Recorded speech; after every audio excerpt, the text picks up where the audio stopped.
So there it is. This is the new project. So just picked this up on the 18th of May 2018, and here it is.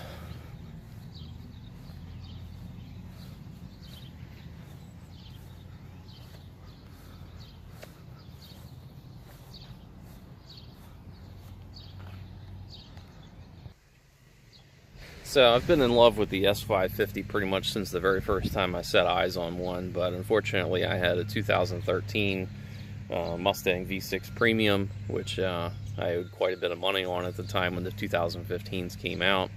Also, it's usually a bad idea to buy something the very first model year that it's out, so I didn't make that mistake. But I love this grabber blue color, and the first time I knew that they were going to do this on the 2017s, it was definitely the one that I wanted.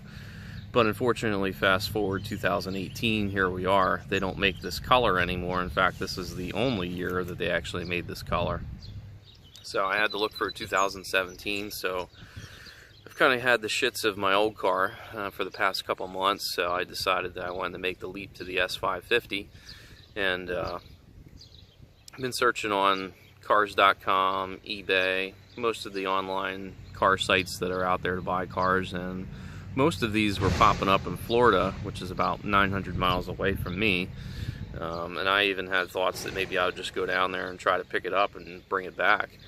But that didn't happen, and eventually this popped up about 20 miles away from me, and it was a performance pack car. So I went down and took a look at it, and it's got some flaws, but there's also some good things about it. So we'll go over some of those things now. So starting out on the front end here, it unfortunately had a front license plate on it, because when the car was first ordered and delivered, it was delivered to Coons in Maryland. And of course down in Maryland they have to have front license plates, so it had one on there. And then it didn't actually sell in Maryland. It was actually transferred to some place in Coatesville, according to the Carfax. And that's where it was actually sold, and it had one owner on it. It's got about 13,000 miles on it, so it does have the typical things that you see on some of them, like the little tiny rock chips. It's not too bad. And then also, as we go over here, there's a little crease dent right here where it looks like somebody sideswiped it. And also, another interesting fact is it has a black roof, but this doesn't appear to be a blackout package car. Typically the blackout package cars are going to have black 5.0s on the side and typically a black horse in the center grille, but this one doesn't. So I think that the previous owner had this roof done, because it doesn't exactly look factory. And I don't know how well you can see it. Can't really see it there, but you can kind of see where it was taped off and done.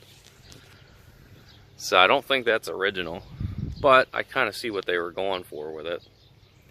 This also had a tint job on it, which they had kind of down to about right here, tinted, tinted, which was really annoying because it made it about half of the windshield only visible. So I ripped that off. I still got some adhesive on the back I need to wipe off. I'm not a big fan of tints, just a great way to get harassed by cops.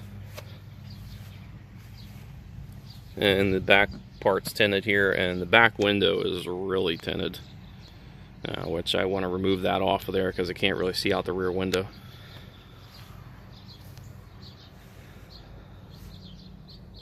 Tires are in pretty good shape in the back. The fronts are a little worn. Not a big fan of Pirelli tires. Stock exhaust. The car is pretty much stock as far as I can see.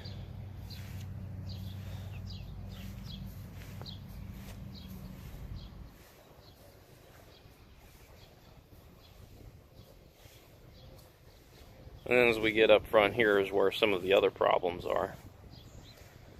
So, looks like this, something brushed up against it and knocked off some of the paint there, so I'm going to have to get that touched up and probably what's going to happen for now is I'm going to touch it up, but I do intend on getting the whole front bumper resprayed, and I want to get those holes filled in from the front license plate, and while they're at it, they can fix that little crease dent on the other side. After that, it'll be pretty much mint. So the interior also has a couple things.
So taking a look at the inside here, there are a couple things that are wrong.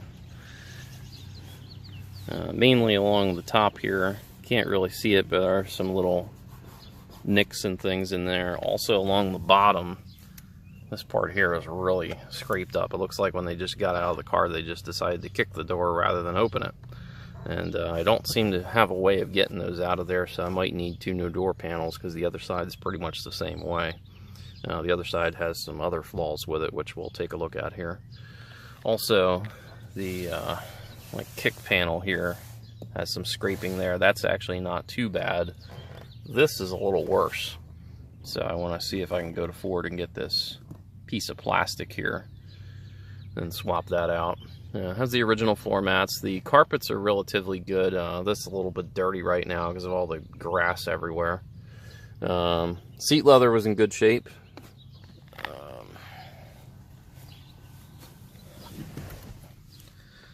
In the inside of things here, pretty much everything's stock. Like I said, I do have this adhesive residue that I need to get off of here from when that tint was on there. But it is 10 times better not having it there.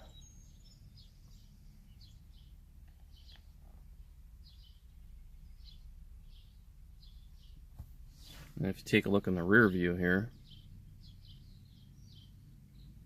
it's not nighttime. I should be able to see out there pretty clearly. So dark. It looks brighter there than what it really is. And then we'll also take a look at the trunk here. One thing that's kind of cool on these is they have a little trunk release button right here. Boop. That used to be on the center console on my 2013. Also, there's kind of like this little, they call it a sunglasses holder. I guess you could put spare change in there.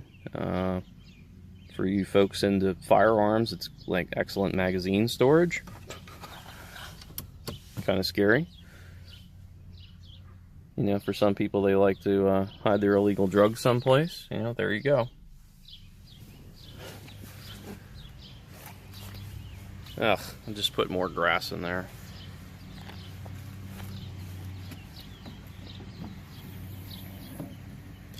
So this car also does have the shaker option in here, which is normally about a $1,000 option.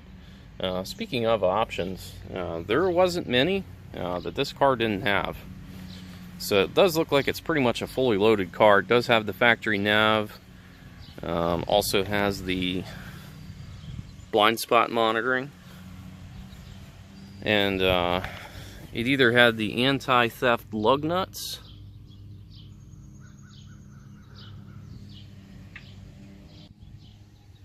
That may also be the safety and security package, I think, because it does have proximity sensors. So pretty much if this thing is locked and you stick your hand through the window, it makes the alarm go off, which is really annoying. And of course it is a performance package car. It's got the Brembo's humongous front rotors. Those are 15-inch front rotors. I think the backs are like 13 or something like that. Oh, we'll take a look under the hood here too.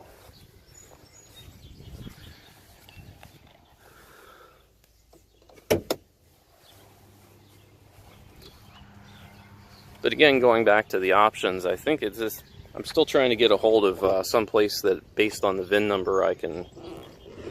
This is kind of hard to do one-handed. There we go. Based on the VIN number, I can try to get a reproduction window sticker and see what exactly this car had. But I'm pretty sure it's got almost everything. Which was not really something I was aware of when I picked up the car, but it's a pleasant surprise.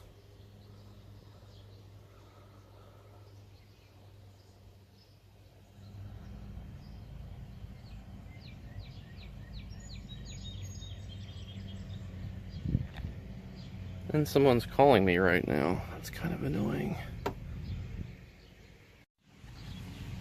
But everything in here is reasonably clean. It wasn't in this kind of condition when I got it. There was a lot of pollen and dust and dirt in here. But we'll close this up here. There we go. So I actually ended up getting this car off of a basically a used Kia and Mitsubishi dealer. I guess it was a trade-in, or they bought it at auction, whatever the case may be. So they didn't really know too much about the car, and I'm just kind of still kind of learning as I go here.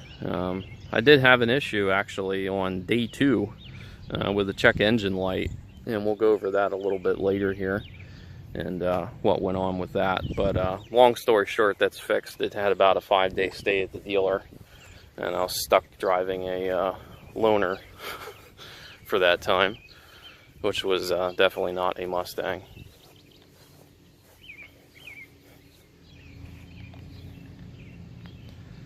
So that's it. That's the new car. So basically the focus of this channel is going to be focused around building this car. And unlike a lot of other people that I've saw on YouTube, where they kind of just, you know, they show unboxing their parts, but they don't really ever actually show the process of putting it on, or they just speed it up. I'm going to try to do some how-to videos, not necessarily reviews of things. I'm not going to go and do car reviews or anything like that and give you thoughts and such. It's not really that interesting. There's tons of people on YouTube that do that, but I feel like the how-to section is kind of something that is left out on a lot of these car channels, especially based around the S550. So that's what this channel is going to be.